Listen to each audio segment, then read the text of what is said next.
राधे राधे, हरे कृष्णा। कैसे हो आप सब? आशा करती हूँ सभी लोग अच्छे होंगे और ठाकुर जी की कृपा से मैं भी बहुत अच्छी हूँ। घर में सभी लोग अच्छे हैं। तो दोस्तों, मेरे गोपाल चैनल में आप सभी लोगों का स्वागत है। तो दोस्तों, सबसे पहले मैं आप लोगों से रिक्वेस्ट करना चाहूँगी, अगर आप लोगों ने मेरे गोपाल चैनल को सब्सक्राइब नहीं किया है तो प्लीज़ मेरे गोपाल चैनल को सब्सक्राइब कर ले, और जिन्होंने सब्सक्राइब करके रखा हुआ है तो प्लीज़ वीडियो को पूरी वॉच किया कीजिए, आपसे रिक्वेस्ट है। और देखिए दोस्तों, सहयोग आप लोगों का बहुत रहता है और आपके सहयोग की बहुत आवश्यकता है, तो प्लीज़ वीडियो को पूरी वॉच किया कीजिए। तो बहुत ही अच्छा लगता है अगर आप लोग वीडियो वॉच करते हैं, और अगर कोई भी कमी रहती है तो प्लीज़ कमेंट करके ज़रूर से बताइएगा कि आपने ये कमी छोड़ी है। तो दोस्तों, सबसे पहले आपको आंवला नवमी की हार्दिक शुभकामनाएं, बहुत बहुत बधाई हो। तो दोस्तों, हमारे यहाँ आंवला नवमी की पूजा नहीं होती, हमने कभी की भी नहीं है, तो इसलिए ज़्यादा कुछ जानकारी तो है नहीं।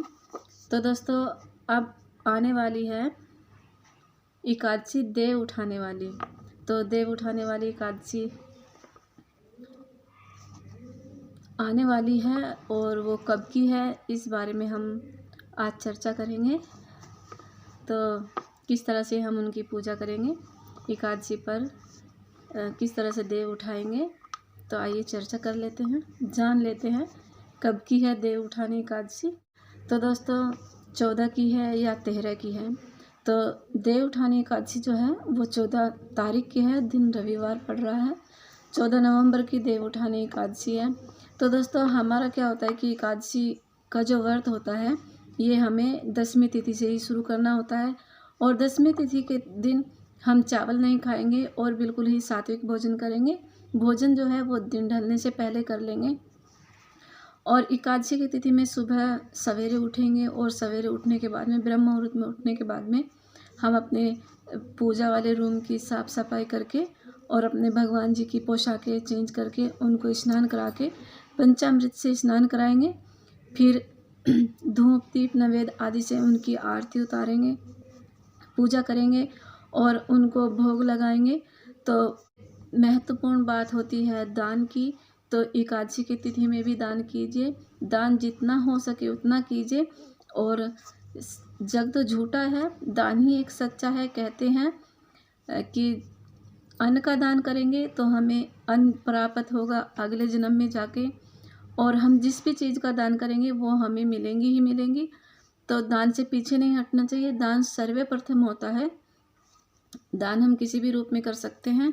एकादशी की तिथि में भगवान जी के चरणों में तुलसी दल अर्पण करना चाहिए, और जल जो हम भर के रखते हैं उसमें भी तुलसी दल डालना चाहिए, और जो हम उनको भोग लगाते हैं उसमें भी तुलसी दल होना चाहिए। तो दोस्तों, तुलसी का जो पत्ता है हमें एक दिन ही पहले तोड़कर रख लेना होता है, क्योंकि एकादशी की तिथि में हम तुलसी जी का पत्ता नहीं तोड़ सकते। और तुलसी जी की पूजा बहुत ही आवश्यक होती है। तुलसी विवाह भी किया जाता है, तो जिसकी श्रद्धा होगी वो तुलसी विवाह भी करेंगे। हम तो इस बार पता नहीं हम कर पाएंगे या नहीं, क्योंकि हमने कार्तिक स्नान बीच में ही छोड़ दिया था और बुखार आने के कारण। तो कार्तिक मास की शुक्ल पक्ष की एकादशी के दिन नियम पूर्वक कार्तिक स्नान करना व्रत करने वाली महिलाएं श्री तुलसी जी के तथा भगवान विष्णु शालिग्राम का विवाह संपन्न कराती हैं। बड़े धूमधाम से पहले तुलसी जी का और शालिग्राम जी का पूजन किया जाता है, उनकी आरती उतारी जाती है, परिक्रमा करके उनको भोग लगाया जाता है। फिर तुलसी जी के पौधे के पास ही एक सुंदर सा मंडप बनाकर उसमें शालिग्राम जी की बाटी का चंदन केसर इत्यादि से श्रृंगार करे, उन्हें उत्तम सुंदर वस्त्र पुष्पों से सजाकर गाजे बाजे सहित घंटी शंख घड़ियाल इत्यादि बजाकर पूर्ण सहस्त्र श्रोक्त रीति से तुलसी जी का शालिग्राम के साथ विवाह कराएं।